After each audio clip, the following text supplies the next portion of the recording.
Então, a gente vai falar um pouquinho sobre pirâmides ecológicas, tá certo? É um assunto conectado à matéria anterior, que foi fluxo de energia, né, e ciclo da matéria. Especificamente, a gente vai estar representando graficamente alguns tipos de pirâmide, tá? Seja de número, biomassa e de energia, que energia foi o que a gente viu na aula anterior, né? Como essa energia ela chega até a superfície da Terra, como ela é absorvida e transformada, né? E como isso influencia dentro da cadeia alimentar, né? Como essa energia está sendo distribuída ao longo da cadeia alimentar. A gente viu um pouquinho sobre isso. Hoje a gente vai conhecer esses diferentes tipos de pirâmides ecológicas, tá? E o que mais representa a energia dentro de cada nível trófico, tá? Vai ser um assunto leve, rápido, tá? Espero que vocês consigam absorver. Então, primeiramente, o que são essas pirâmides ecológicas, né? As pirâmides ecológicas, elas representam graficamente o fluxo de energia, né, e matéria ao longo da cadeia. A gente viu que a nossa primeira base de uma cadeia alimentar é representada pelos produtores, né, e depois os consumidores primários, secundários e assim sucessivamente, né? Então, cada pirâmide, né, que existe de 3 tipos de pirâmide, vai estar me representando esses organismos de alguma forma dentro dessa cadeia alimentar que forma essa pirâmide, tá? Então, a gente não está representando aqui teias alimentares. As pirâmides ecológicas, elas vieram para representar especificamente as cadeias alimentares, tá? Que segue aí uma direção, né, unidirecional, tá certo? Então, existem 3 tipos de pirâmides, que é a pirâmide numérica ou a de número, que a gente vai ver cada uma dessas, a pirâmide de biomassa e a pirâmide de energia, tá? Então, a pirâmide de número, pessoal, como o nome próprio já diz, ela indica o número de indivíduos em cada nível trófico. Então, a gente não está observando aqui a energia que é transferida ao longo de cada nível trófico ou ao longo dessa cadeia alimentar. O que a gente está vendo aqui é a representação numérica de cada nível trófico ao longo dessa cadeia, tá? O que vocês podem observar aqui? Vamos voltar lá ao assunto anterior. A gente sabe que a nossa base da cadeia alimentar são os produtores, porque eles são os seres autotróficos, né? Que têm a capacidade de produzir seu próprio alimento e estar em mais abundância para sustentar os próximos níveis tróficos, tá? Então, aqui, o que está representando? Nessa primeira base, o meu produtor está representado por uma quantidade de 5.000 plantas, representada por trevo, onde essas 5.000 plantas elas são suficientes, né, para sustentar 300 caracol, tá? E esses 300 caracol são suficientes para alimentar 5 tordos e esses 5 tordos apenas para alimentar um gavião. A gente consegue observar nessa pirâmide numérica, né, que de acordo que vai elevando os níveis tróficos, né, vai se diminuindo também a quantidade, né, de alimento ao longo dessa cadeia, tá certo? Esse tipo de pirâmide de número, né, que representa numericamente a minha cadeia alimentar, ela pode ser considerada também invertida. Então, existem situações em que a pirâmide de número ela pode ser invertida, como o exemplo que eu estou mostrando a vocês. Qual é o caso que a gente pode considerar a pirâmide de número invertida? Olha só, a gente tem aqui a nossa primeira base, que sempre vai ser o produtor. Então, a gente tem uma árvore, né? A gente sabe que a árvore ela tem uma quantidade, né, tanto de massa como numericamente, pensando em folhas, pensando em fruto maior, né, que considerando plantas menores, né? Então, essa árvore, uma árvore tem a capacidade, né, de alimentar 500 insetos, tá? E esses 500 insetos têm a capacidade, né, de alimentar 10 pica-pau, por exemplo. Então, somente nessa situação, quando a gente pensa no volume, tá? Por exemplo, da árvore, né? Ela tem essa capacidade de representar essa cadeia invertida, tá certo? Nessa situação, tá bom? Outra pirâmide, né, que a gente também citou, que existe dentro da pirâmide ecológica, é as pirâmides de biomassa. O que a pirâmide de biomassa representa? Né? Ela indica a massa corpórea, né, em um nível trófico. Então, ela está me representando a massa corpórea em um determinado espaço, né, de cada representante de cada nível trófico, tá?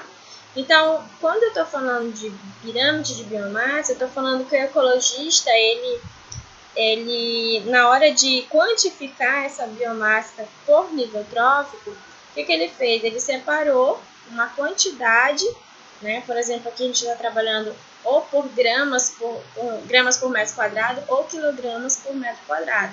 Então, o ecologista ele foi lá, retirou 1 metro quadrado lá daquela biomassa vegetal, por exemplo, colocou para dissecar, né, estufa de 60 graus, e aí toda aquela água que está representada na minha biomassa, ela vai evaporar e o que vai ficar é somente a minha massa seca, tá? Representada nesse espaço de 1 metro quadrado, por exemplo. Então, vamos imaginar aqui que nesse exemplo, né, o ecologista foi lá, ó, e retirou 1 metro quadrado de uma biomassa, né, representada por um produtor, e observou após a dissecação que essa biomassa representa 470 gramas por metro quadrado. Então, o que a gente está vendo aqui, pessoal, é a representação gráfica da massa, né, de cada indivíduo que representa essa cadeia alimentar, tá? A mesma coisa para herbívoro, né? A quantificação deu de 0,6 gramas por metro quadrado, né? E assim os carnívoros, tá? Então, eu quero que vocês entendam dessa forma o que cada pirâmide pode representar, tá? E como isso como é representado, né? A gente viu pirâmide de número representada por número, né? A quantidade de representante de cada nível trófico ao longo da cadeia. A gente está vendo a biomassa, que é representada pela massa seca, certo? E agora a pirâmide de biomassa também, ela pode ser representada do tipo invertida, mas ela só pode ser representada dessa forma invertida em apenas uma situação, que é quando a gente representa um ambiente aquático, tá? Então, a gente deu o exemplo aqui do fitoplâncton, tá? Que são os fotossintetizantes, são os seres autotróficos que existem no oceano, no ambiente aquático, né? Por exemplo, no oceano está representado pelas cianobactérias, algas, que são seres microscópicos que têm essa capacidade também de realizar fotossíntese, tá? E no segundo nível trófico, a gente está representando o zooplâncton, que pode ser alguns crustáceos, peixes pequenos que se alimentam desse fitoplâncton. Vejam só que para essa pirâmide de biomassa, a gente está representando a biomassa do primeiro nível trófico e do segundo nível trófico, o que a gente consegue observar? Que a base, né, dessa pirâmide para fitoplâncton é muito menor para o segundo nível trófico, no qual vai se alimentar do fitoplâncton, né? E como isso é possível? Olha, pessoal, os fitoplâncton, eles têm uma capacidade de reprodução muito rápida.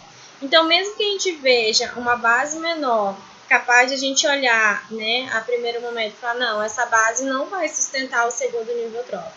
Mas somente nesse exemplo é possível, tá? Porque os fitoplâncton, mesmo que eles tenham um nível trófico, né, um consumidor primário em maior quantidade, né, para se alimentar desse primeiro nível, os fitoplâncton têm essa capacidade de reproduzir muito rápido, tá? Muito mais rápido quando comparado ao ambiente terrestre. Então, mesmo que os zooplânctons lá estão se alimentando do fitoplâncton, aquilo que sobra de fitoplâncton na base são capazes, né, de se reproduzir muito rápido e assim continuar abastecendo o segundo nível trófico, tá? Então, somente nesse exemplo é possível a gente considerar essa pirâmide de biomassa invertida, tá? A terceira e última pirâmide, que é o que a gente mais a gente conseguiu estudar mais lá no fluxo de energia, porque geralmente, né, essa pirâmide que representa o fluxo de energia ao longo da cadeia, como essa energia ela é adquirida, né, transformada e repassada de um nível trófico para outro, tá? Então, nesse tipo de energia, o que é importante vocês saberem? Que não existe a pirâmide de energia invertida. Somente existe pirâmide de energia, pirâmide invertida apenas para pirâmide numérica e de biomassa que eu representei para vocês, tá? Então, a pirâmide de energia, ela vem para medir, né, a quantidade por um espaço durante um ano dessa energia que é transferida ao longo de cada nível trófico, ao longo dessa cadeia alimentar, por exemplo, que eu trouxe para vocês para representar, tá? Então, vamos observar esse exemplo, no qual a gente observa que 1 milhão de quilocal, né, por metro quadrado por ano de luz que é chegada até a superfície terrestre para os produtores, apenas 10.000 quilocal dessa energia ela é aproveitada pela planta, tá? A gente sabe que essa energia ela pode ser armazenada, né, nas estruturas de reservas da planta, tá? E parte dessa energia que ela é absorvida do sol, ela também é perdida em calor, tá? Perdida em calor, ela é utilizada para manutenção da própria planta, né? O que é essa manutenção da própria planta? Para a planta reproduzir, para a planta cicatrizar algum ferimento durante o crescimento vegetativo ou se recuperar de um ataque de praga, de uma doença, tá? E a própria respiração. É por isso, pessoal, que o que chega, né, até o produtor, parte é absorvido, né, pela planta e uma outra parte é refletido ou é perdido, né? Porque a planta precisa utilizar essa energia não só para armazenar, mas também para utilizar no seu desenvolvimento. Da mesma forma, é para os outros, para as outras bases da cadeia alimentar. Então, de 10.000 calorias, né, apenas 1.000 calorias vai ficar disponível para os insetos, por exemplo, por metros, né, quadrado por ano. Assim, para o roedor, apenas 100 quilocal e para a águia, apenas 10 quilocal. Então, a gente consegue observar que ao longo dessa cadeia, essa energia vai sendo diminuída nessa transferência de energia de um nível trófico para outro. Por quê? Porque justamente aquilo que é disponibilizado para um nível trófico, ele utiliza aquela parte daquela energia, né, para armazenar energia no seu organismo e a outra parte é utilizada para a manutenção do seu organismo, né, respiração e outras atividades que é necessária durante o seu desenvolvimento, tá bom? Então essa pirâmide de energia, ela representa muito bem essa energia que é utilizada desde a base dos produtores, né, onde eles utilizam essa energia e é transferida essa energia para cada nível trófico, tá? Importante vocês saberem a unidade medida, né, onde essa quantidade de energia ela pode ser quantificada, né, por uma quantidade, né, por um espaço durante um período, né, por exemplo, gramas metros quadrados por ano ou quilocal a metros quadrados por ano, tá bom? Então, gente, essa transferência de energia que parte é absorvida, outra é perdida, então a gente acaba diminuindo essa quantidade de energia de um nível trófico para outro, a gente está representando aqui a produtividade do ecossistema. O que é essa produtividade do ecossistema? A produtividade do ecossistema ela pode estar representada pelo PPB, né, e o PPL, onde a atividade de um ecossistema ela pode ser avaliada pela produtividade primária bruta, que é tudo aquilo que foi produzido, tudo aquilo que foi absorvido, né, produzido durante aquela transferência de energia, né? E a PPL, descontando desse total, né, da produtividade bruta, a quantidade de matéria orgânica consumida pela comunidade, ou seja, por exemplo, pelos próprios produtores, né, aquilo que eles produziram e a parte que eles vão perder, né, a parte que vai ser consumida por eles mesmos, que é para manutenção das suas atividades, né, para respiração, tá? Durante esse período, temos a produtividade primária líquida, que pode ser representada pela equação PPL, que é a produtividade primária líquida, nada mais é do que a produtividade primária bruta, tudo aquilo que foi produzido, né, menos a respiração. Então, o PPL é o que sobra, na verdade, para o próximo nível trófico. Então, quando eu estou falando aqui desse 1 milhão de quilocaloria de sol refletido para os produtores, né, o que ele absorveu dessa quantidade, né, de luz solar, essa é a minha quantidade, a minha produtividade primária bruta, tá?